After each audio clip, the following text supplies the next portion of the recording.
Black dahlia black dahlia హత్య case America చరిత్రలోనే అత్యంత మిస్టీరియస్ మరియు భయంకరమైన కేసులలో ఒకటి.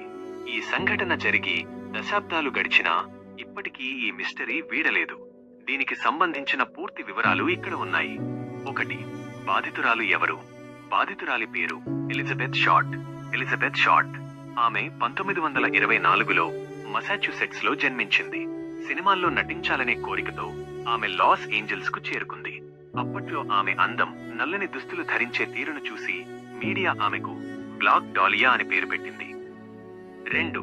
ఏం జరిగింది?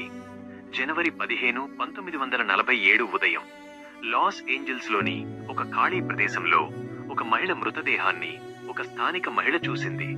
మొదట అది ఒక పగిలిపోయిన బొమ్మ అనుకుంది, కానీ దగ్గరకు వెళ్లి చూస్తే అది ఎలిజబెత్ షార్ట్ మృతదేహం అని తేలింది.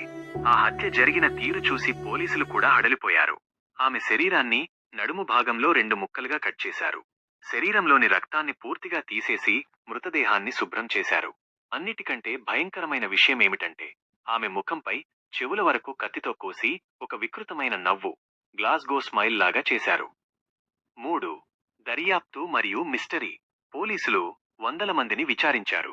సుమారు 60 మంది తామే హత్య చేశామని ఒప్పుకున్నారు. కానీ అవన్నీ అబద్ధాలని తేలింది. అయితే అసలైన హంతకుడిని మాత్రం పోలీసులు పట్టుకోలేకపోయారు. ప్రధాన అనుమానితులు డాక్టర్ జార్జ్ హోడెల్. ఈయన ఒక డాక్టర్. ఈయన కుమారుడు ఒక మాజీ పోలీస్ ఆఫీసర్. తన తండ్రియే ఈ హత్య చేశాడని నమ్మాడు. డాక్టర్ కాబట్టి శరీరాన్ని అంత ఖచ్చితంగా కట్ చేయడం సాధ్యమని భావించారు. మరికొంతమంది గ్యాంగ్స్టర్లపై కూడా అనుమానాలు వచ్చాయి. 4. నేటికి వీడని చిక్కుముడి. హంతకుడు పోలీసులకు మరియు పత్రికలకు ఎగతాళి చేస్తూ లేఖలు కూడా రాశాడు. కానీ ఎక్కడా తన ఆనవాళ్లు దొరకకుండా జాగ్రత్త పడ్డాడు. కేసు ఆధారంగా హాలీవుడ్లో అనేక పుస్తకాలు, సినిమాలు, ఉదాహరణకు ద బ్లాక్ డాలియా 2006 వచ్చాయి. ఇది నేటికి అమెరికాలో అత్యంత ప్రసిద్ధ అన్సోల్వ్డ్ క్రైమ్.